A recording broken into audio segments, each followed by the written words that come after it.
people, welcome back to part 7 of our Revelation 13 study. This is Rachel from Angel Youth Ministry, and today we're looking at verse 12, or the latter part of verse 11 and also verse 12 of Revelation 13. And in the last part, just to quickly review where we left off, I asked you the question, how is it that a nation who starts off with such godly principles like Protestantism and also republicanism, how can it start that way in such innocence and purity and end up speaking as a dragon? Doesn't make sense, does it? Well, it will. The Bible says so, and it's starting to do so even right now. We know that the dragon represents the devil and paganism, and so now it will start. And remember, one other thing is that the dragon gave the papacy, in the earlier part of Revelation 13, we see it gave the papacy its power and its seat and great authority. And we will see soon that when this nation starts to speak as a dragon, it will start to repeat some of the very similar things that the dragon power or paganism did to the papacy. And it will start to enact laws and enforce principles so that the papacy can once again be restored to the throne of this earth. So let's look at, remember I said history will repeat itself. The thing that hath been, it is that which shall be. So let's look at again, let's just quickly recap how the dragon helped the papacy to arise to the throne of this earth. And let's see how this is going to happen in our day, in this generation. So remember we looked at how the dragon gave the papacy its power. We looked at how the power was the military and the economic strength that had granted the papacy from the years 496 to 508. Now, let's look at how this applies to us and to the United States today. Well, the United States today has already started to yield this military power to the papacy. Even in the year 1989, when the Great War, the Berlin Wall collapsed, the United States military was there to assist the papacy in doing this work, to break down that wall, the Soviet Union. So we already see that already, even before the end of this chapter takes place in our day, we already see that the United States is starting to yield its military power to the papacy. It's starting to become allied with the papacy and join hands. And what's even more striking is that in the recent events that have been taking place about 2 weeks ago now, with Pope Francis' visit to the United States, we see how friendly, how much on cordial terms these two people, the President of the United States and the Pope Francis, are meeting and joining and uniting, discussing certain things to do with politics and the world, and how the Pope was invited by the United States Congress to speak at Congress. You see how striking that is? Because in the earlier days of the United States, when it first came into power, there were some strong immigration laws that prevented Catholics from entering into the country because they didn't want a repeat of history. They didn't want a revival of persecution because they knew that when the Catholic Church, when the papacy was in full control and full sway, persecution and restriction of liberty of conscience would revive. And they didn't want that, so there were strong immigration laws to stop that from taking place, to stop Catholic immigrants.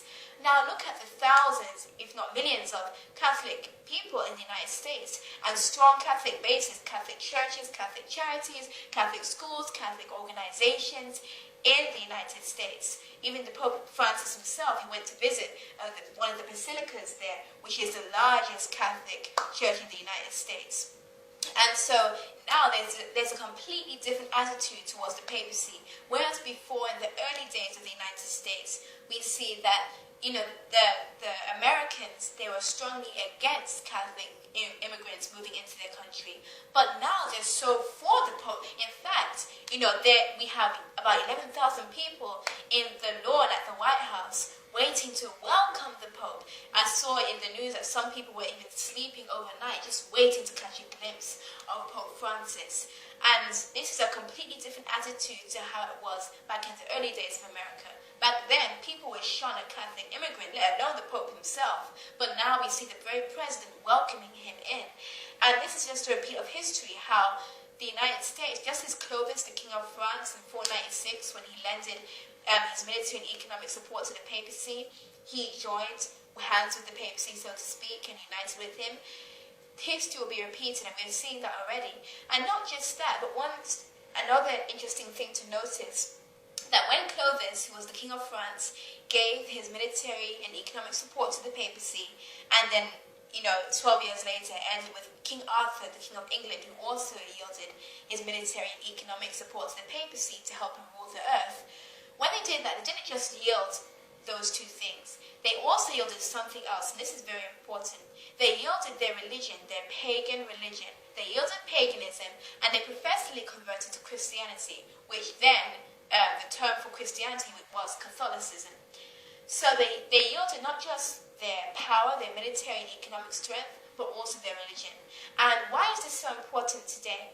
Because today we will find that the United States, the nation of the United States, they've already started to yield their military power and support to the papacy. They're all already starting to become one with the papacy and join forces and help him. And what we will also notice is that soon, very soon, this nation, this power in prophecy will begin to speak as a dragon. It will begin to no longer be a lamb and pure and have Christian values. It will change, and it will start to adopt the principles, it will change its religion of Protestantism, and will start to adopt the principles of Catholicism.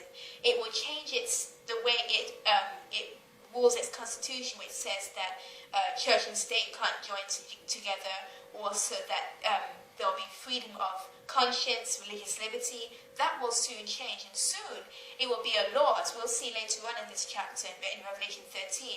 Soon it will be a law from the United States that you will have to worship. For instance, on Sunday, you will have to do what the Roman Catholic Church tells you to do, or else you will be killed, you'll be thrown into prison, thrown into exile. You won't be able to buy or sell, as we'll see later on.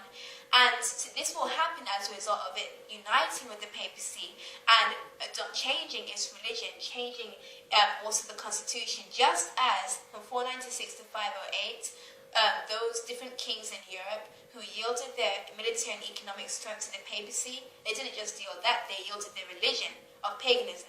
And it will be a repeat of history today. We'll see that the United States will do the exact same thing as those kings of Europe did back in those days.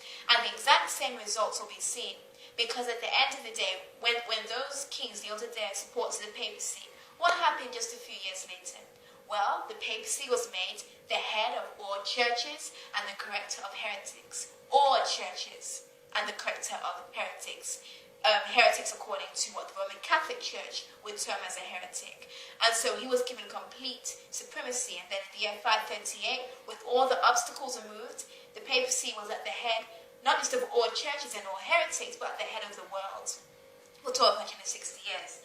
And that will happen again today, when the United States completely changes that part of the Constitution and decides that church and state, this government will unite again with the Roman Catholic Church, and the United States government, just as they're doing right now, even the president, they're joining forces and joining hands and to have a one world government.